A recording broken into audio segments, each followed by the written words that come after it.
Welcome to Daily Magic, a cozy, growth-minded, sparkly corner of the world. Join me, Shaina Wexler, as we revel in and rediscover the abundant magic that fills our daily lives. So brew up some tea in your favorite mug, settle into your comfiest chair, and breathe deep as we create Daily Magic.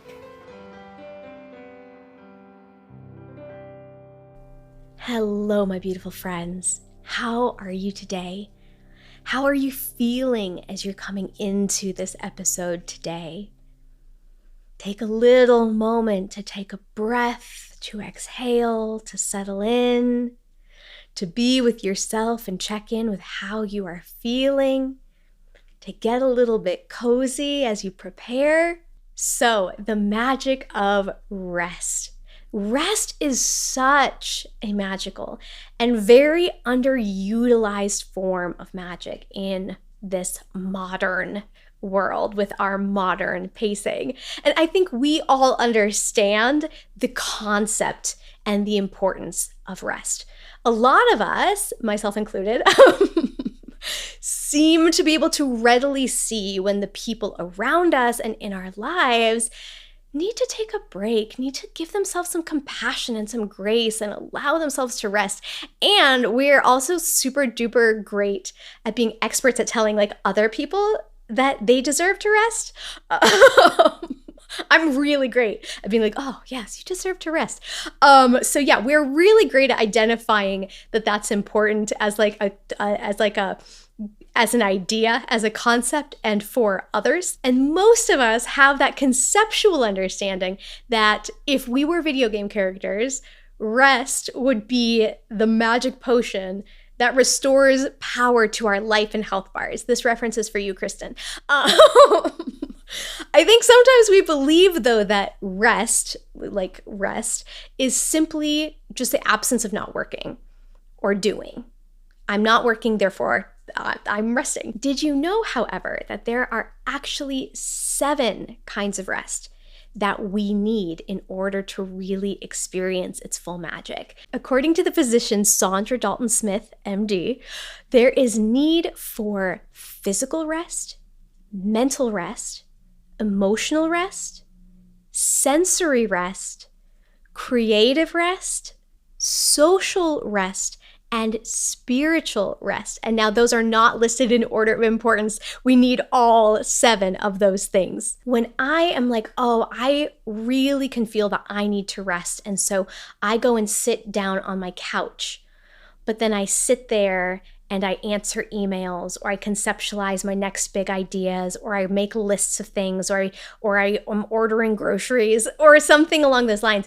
It turns out that is actually really only resting just my physical body. That doesn't count for mental, it doesn't count for creative, it doesn't count for sensory, it doesn't count for spiritual, right? It's really just hitting that, oh, okay, I physically rested a little bit. So most of us have a pretty good idea around what constitutes as physical rest.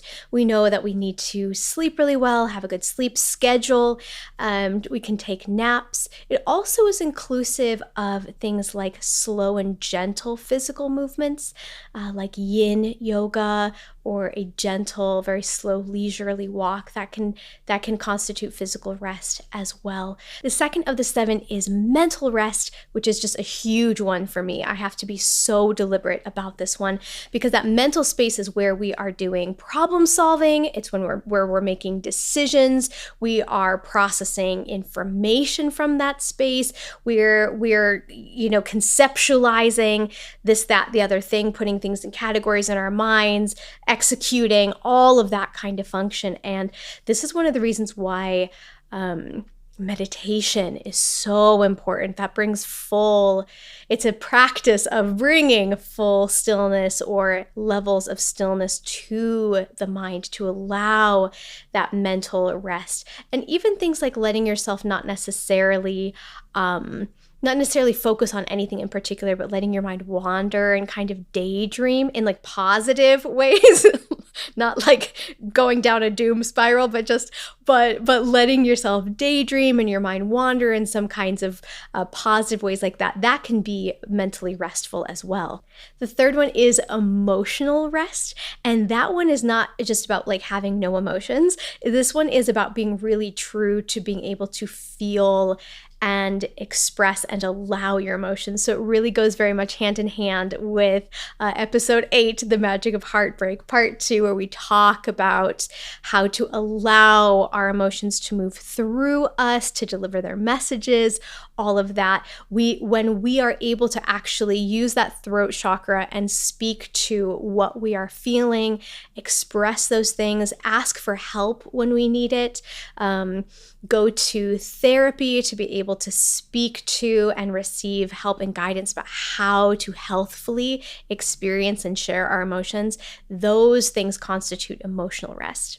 Number 4 is sensory rest, and that is one that I feel that we have a lot of resistance to because we are always constantly so stimulated. So being able to turn off that stimulation is very difficult for us to do, even when we know that we really do need to do that. To be able to fully rest, we need sensory rest. So I'm going to say it. It's controversial, but I'm going to say it. We need to turn off our phones. Yes. You too, also you. We need to turn off our phones. We need to create physical distance from our phones. Don't just turn it off and put it in your pocket. Turn off the phone. Leave it in a totally different room of the house.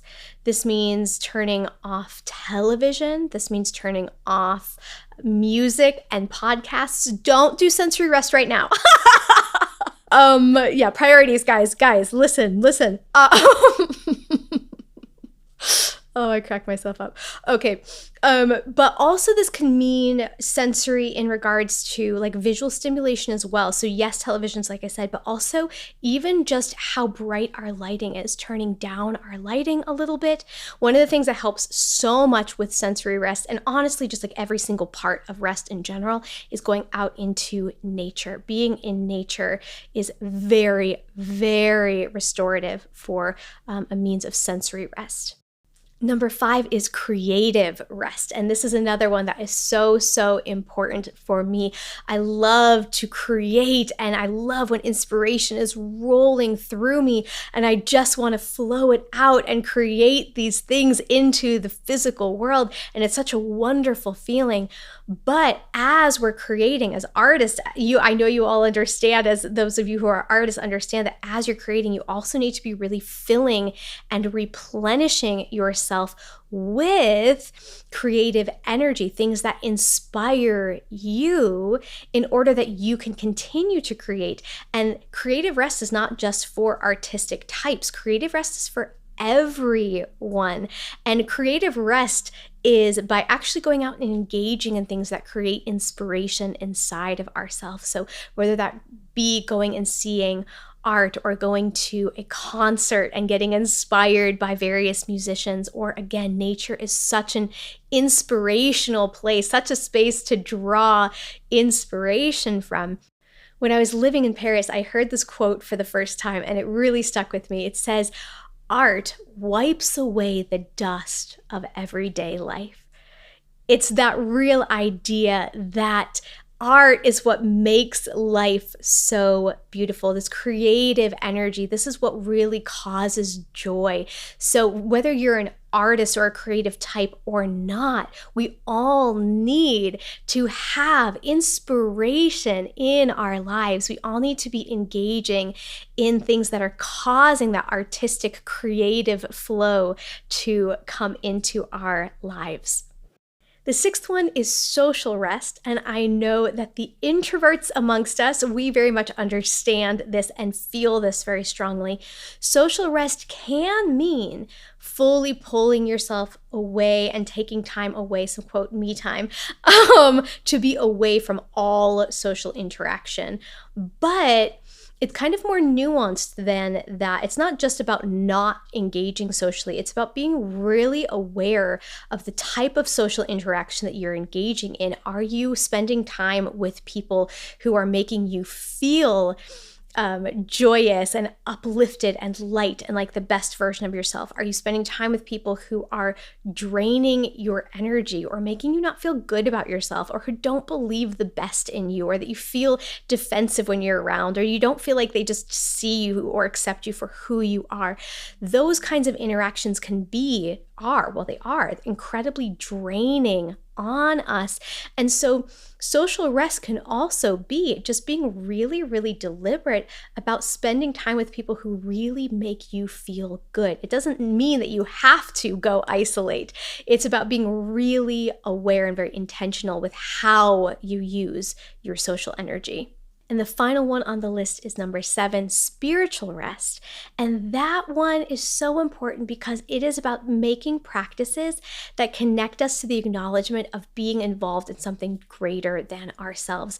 And whether that be feeling like you're connecting to a God source or to the universe, or just simply knowing that you're part of a grander community, a grander whole. It's about engaging in activities that give us a sense of purpose for more than just ourselves. So yes, absolutely things that we look at as being typically spiritual, like meditation or prayer. Those things are absolutely spiritual rest, but also volunteering and things that really connect us in with a sense of giving outside of ourselves. Those would be spiritual rest as well. See, so rest in its essence is a very conscious and intentional act. By being aware of these 7 areas, we can check in with ourselves and feel into where our health bar stands in each area. Then we can move with consciousness into addressing each aspect. The amazing magic of rest is that when we truly engage in it, it restores us back to health, to wellness and vitality in all of these areas. And when it comes to accessing and living from the magic inside of ourselves and acting from our highest self, that space within us that is aligned with truth, love, and peace, that space within us that is free from fear and anxiety, that space that is plugged into and receiving from Source, to live from that space requires us to refill, replenish, and become quiet within ourselves. We must rest to experience our own magic. And I feel like everyone is listening to this and is like, oh yeah, totally. That's so interesting. 7, you say? Like, oh my God, I never really thought about it that way. Wow, yeah, I should really do that. I hear that. But if we're truly being honest with ourselves, I think most of us experience a lot of resistance around actually being the person who is taking some restful time to recharge, right? Like, I'm calling myself out here for sure. It's so much easier to give other people permission to be restful than to actually be the person who is allowing themselves to rest. We have so many false stories humming under the surface for us about rest, right? We fear that we don't have time for rest. That's a huge one, right? We don't have time to rest. And that if we address our own needs, things are going to fall apart and important things are going to fall through the cracks. And we're afraid that if we aren't producing and having things to, quote, show for ourselves, that we aren't valuable. We're afraid that if we slow down to truly rest, that we'll be confronted by difficult feelings that we've been outrunning. By staying busy, we can outrun a lot of that discomfort. We also have fears that we'll be perceived as lazy. It's so sad that basic care makes us fear that others will think that we are lazy, but that's where things are landing in society right now, right? There's so many stories that undercut our ability to choose rest. And I want to say that if you're someone who struggles with allowing yourself to properly rest because of these stories that are humming under the surface in your mind, in your body, and I can certainly count myself as part of this group as well. If you're one of those people, it's absolutely not your fault that you think and operate in this way. Our Western capitalist society programs this production equals value mindset into us really early. It's in really early childhood that we start really getting that spoken to us. And it's usually very reinforced to us by our parents and to them by their parents and so on, right? Most of us have spent the majority of our lives believing that what we can produce and accomplish and show for ourselves is the indication of our value. And beyond that, that the more we suffer and sacrifice and neglect ourselves in order to produce and accomplish, the more valuable we feel we are. And this is, once again, reinforced by our community and the messaging around us. So no, it's not, it's not your fault that you have this messaging playing in your psyche around the idea of rest. However, the beautiful thing is that we do have the power and advocacy to change this way of thinking and being. We have the power to reprogram our thoughts about ourselves and about our value. You are valuable for who you are, not for how much you can produce and how miserable you can be in the process. You are enough, my beautiful friends. You are enough. You are enough as you are by simply being. You deserve rest. You deserve the capacity and inspiration and joy that comes from allowing yourself to rest and recharge and replenish in all of the 7 areas. And I know that I can tell you that you're worthy, and I can quote all kinds of sources that tell you that you should prioritize rest. And I can cite medical journals about the importance of rest related to your health and your mental health. And I can give you all the statistics in the world. But let's be real, in order for you to allow yourself to experience the true magic of rest, you need to believe that you are worthy. You need to know that you are deserving. You need to know that you are enough just as you are. And I know that these changes don't just happen overnight. These mental shifts of playing different tapes than what has been playing in your head all of your life, that doesn't happen overnight. It takes resolve and continued reinforcement in thoughts and in actions. And it takes the episode 11 magic of consistency. But you can rewire these beliefs. You can come to self-acceptance and genuine self-love. You can live a life knowing your worthiness. And oh my gosh, I want that for each of you. I want that for each of you so, so, so much. You are so deserving, my beautiful friends. I want you to be able to see yourself the way that I see you, the way that God sees you, or spirit, or source, or the universe.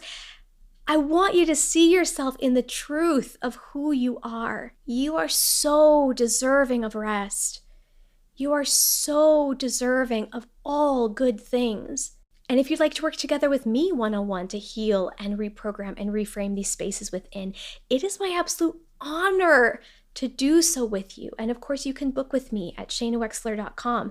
And if that isn't a fit for you, there are so many beautiful books and videos and meditations and breathwork modalities, practitioners and coaches out there to help you make these beautiful, life-changing shifts.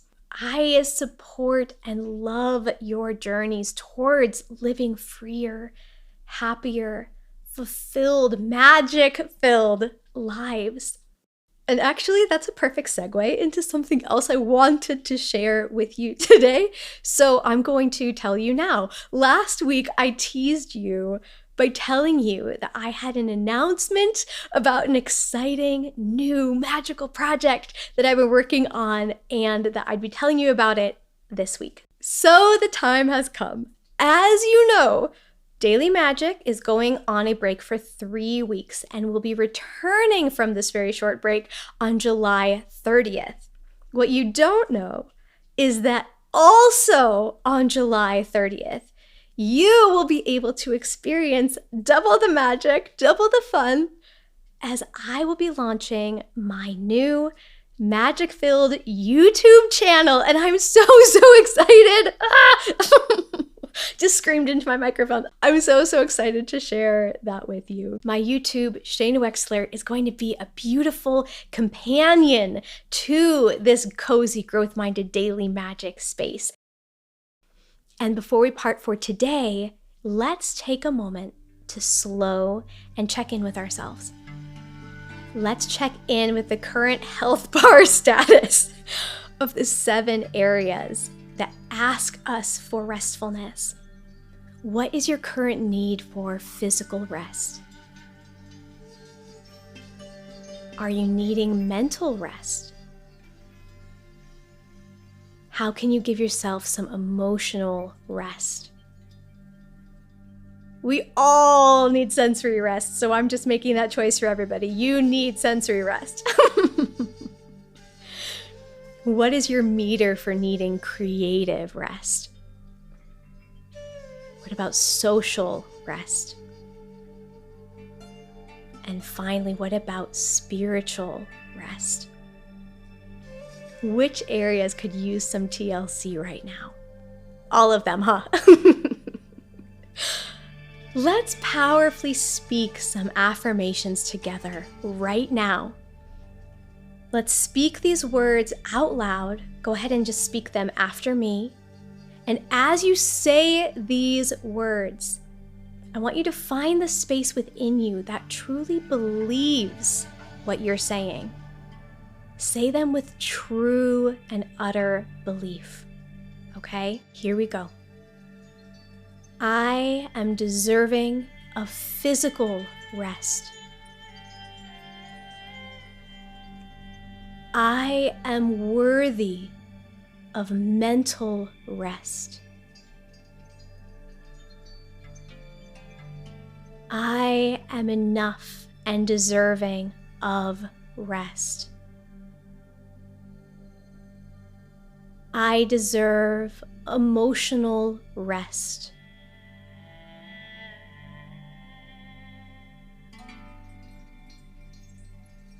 I prioritize and push past all resistance for sensory rest. I allow myself creative rest. I am worthy of social rest. I am fully deserving of spiritual rest. I am worthy. I am deserving. I am worthy of rest. I am worthy of rest. I am deserving of rest. I prioritize my rest.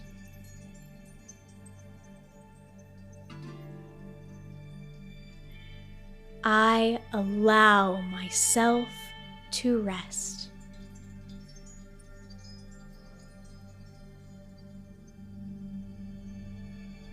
Good. I invite you to choose at least one of the areas that just spoke to you and really give it some intentional love and kindness today. I will see you early Saturday morning for episode 13, The Magic of a Guided Meditation. And in the meantime, be blessed, be light, and be the magic.